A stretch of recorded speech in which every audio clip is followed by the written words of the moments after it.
Halo, assalamualaikum Ibu. Waalaikumsalam. Bagaimana kabarnya Bu? Alhamdulillah, Ibu kabarnya baik. Alhamdulillah baik. Gimana? Baik Ini Bu juga? ya, sebelumnya minta maaf mengganggu waktunya lagi. Ya, nggak apa-apa. Ya, Silakan, ada apa? Ada yang Ibu ini bantu lagi? saya mendapat tugas Bu dari kampus lagi untuk mewawancarai narasumber berkaitan dengan eksplorasi alternatif solusi Bu. Oh, iya, iya. Masalah pembelajaran ya? Iya, minta waktunya Bu ya. Iya. Boleh, boleh, Nah, boleh. langsung saja saya ke Silakan. pertanyaan Bu ya. Boleh, langsung pertanyaan juga boleh. Ya, jadi gini Bu, saya kan akan menyelesaikan masalah berkaitan dengan anak merasa jenuh ketika belajar IPS, Bu. Kira-kira menurut Ibu solusinya gimana, Bu ya? Apa yang harus saya lakukan, Bu ya, untuk menyelesaikan masalah itu, Bu ya? Oke, baiklah. Sebelum Ibu menjawab, Ibu akan memperkenalkan Oh dulu iya, iya Bu. uh, status Ibu dan pekerjaan Ibu, boleh? Iya, iya Bu. Grogi saya Bu sampai lupa. Ya Bu, sebelumnya mohon maaf Bu, boleh perkenalkan diri dulu Bu ya? Sama seperti itu. Iya Bu. Ya baiklah, sebelum Ibu menjawab pertanyaannya, Ibu akan memperkenalkan diri dulu. Nama Ibu Erni SPD dan Iya, Ibu bertugas sebagai ASN dan tenaga pendidik di Satuan Pendidikan Dinas Kabupaten Oku. iya Bu. Status Ibu sudah berkeluarga dan punya 3 orang anak. Mm-mm. Eh, Baiklah, Ibu akan mencoba memberikan solusi untuk permasalahan yang sedang kamu hadapi, yaitu tentang eksplorasi solusi ya, kejenuhan anak di dalam proses belajar. ya, Betul? belajar IPS Ibu ya. Betul Ibu. Iya.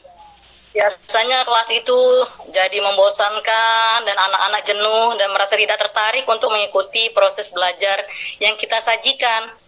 Iya. Nah, kalau menurut Ibu, di sini kita harus membuat strategi atau metode pembelajaran yang menarik. Oh gitu Bu ya. Ya, Contohnya Evan apa boleh itu? pilih nanti metode-metode pembelajaran yang menyenangkan bagi anak-anak di dalam kelas. Boleh Mm-mm. juga misalnya pembelajaran berbasic learning Mm-mm.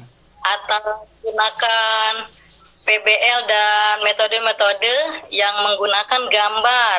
Iya. Atau di juga supaya anak-anak senang itu biasanya kita kan di dalam kejenuhan anak kita selingi dengan lagu-lagu anak atau lagu-lagu yang bisa Mm-mm. membuat suasana kelas kita itu kembali bergairah, anak-anak bersemangat. Iya, jadi anaknya senang Bu ya. Dibikin senang gitu Bu ya. Dibikin Kalau di senang. pembelajaran IPS itu kan memang cukup membosankan Iya, iya karena Bu. materinya sangat banyak dan semuanya teori-teori. Jadi Iya. harus banyak ditambahi oleh praktek-praktek dan strategi-strategi serta contoh-contoh gambar atau media-media yang membuat anak atau siswa kita tertarik seperti itu, Pak, di dalam Oh iya. kelasnya. Iya, iya Bu. Iya. Jadi gitu Bu ya.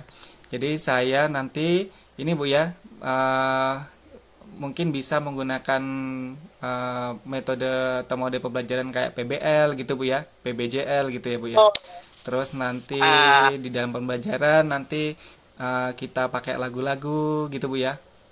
Atau bisa boleh yel-yel ya. juga bisa Bu ya, yel-yel kayak gitu ya.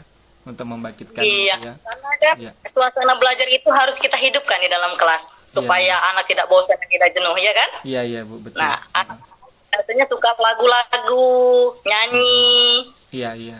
Betul, betul. Ciptakanlah suasana yang pakem. Mm-mm, Nah, mm-mm.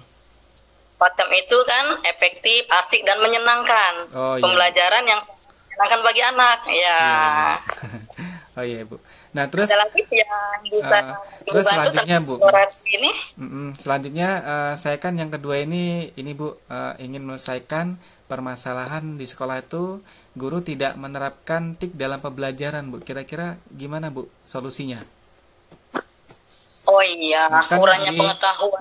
di sekolah kan Ya. jadi di sekolahan itu pemanfaatan TIK-nya masih kurang dalam pembelajaran itu Bu. Itu gimana Bu ya? Kira-kira solusinya yang harus saya lakukan apa? Sebenarnya kalau solusinya itu bisa kita ambil sederhana dengan sarana yang ada di sekolah kita saja itu, Pak. Kita gunakan seperti proyektor yang ada di sekolah kita, kan? Iya. Karena pengetahuan tentang TIK itu memang kadang menjadi hambatan juga bagi guru dan akses internet terutama, kan. Jadi kita gunakan seperti tablet atau Android yang bisa digunakan dalam pembelajaran. Contohnya seperti yang sekarang ini sedang kita terapkan. Anak-anak diajarkan dalam mengisi berbagai macam hal melalui ANBK. Nah, seperti itu kan? Ya, itu asesmen itu. Sekolah ya. Android dan cara menyampaikan menjelaskannya guru menggunakan proyektor.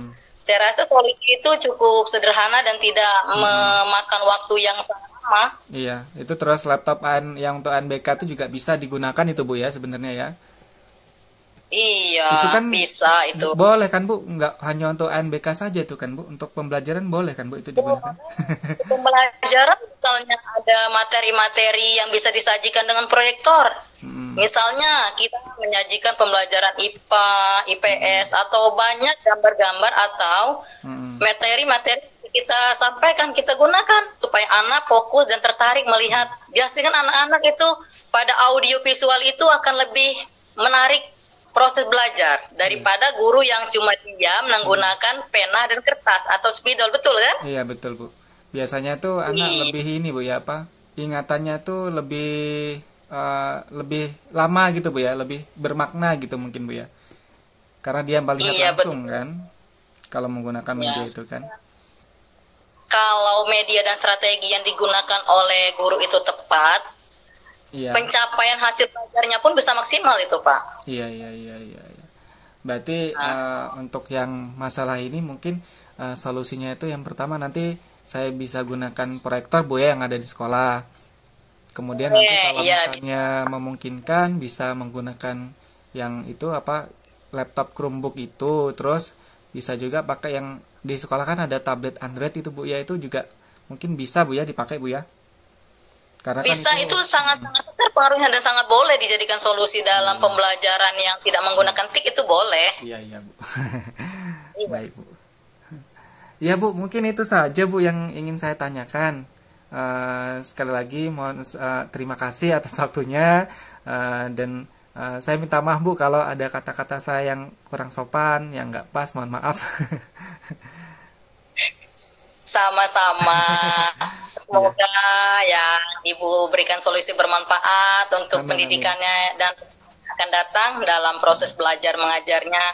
Dan saya juga mohon maaf jika jawabannya tadi atau kata-katanya kurang tepat. Cuman ya menurut saya seperti itulah yang hal-hal atau solusi-solusi yang bisa kita lakukan di sekolah-sekolah. Iya. Bagus sekali kok Bu kalau menurut saya itu. sangat menambah wawasan bagi saya Bu. Ya sudah, mungkin itu saja Bu ya. Terima kasih atas waktunya. Mohon maaf mengganggu waktunya Ibu. Saya akhiri. Assalamualaikum warahmatullahi wabarakatuh. Waalaikumsalam warahmatullahi wabarakatuh. Sehat-sehat ya Ibu. Ya, selamat siang. Sama-sama.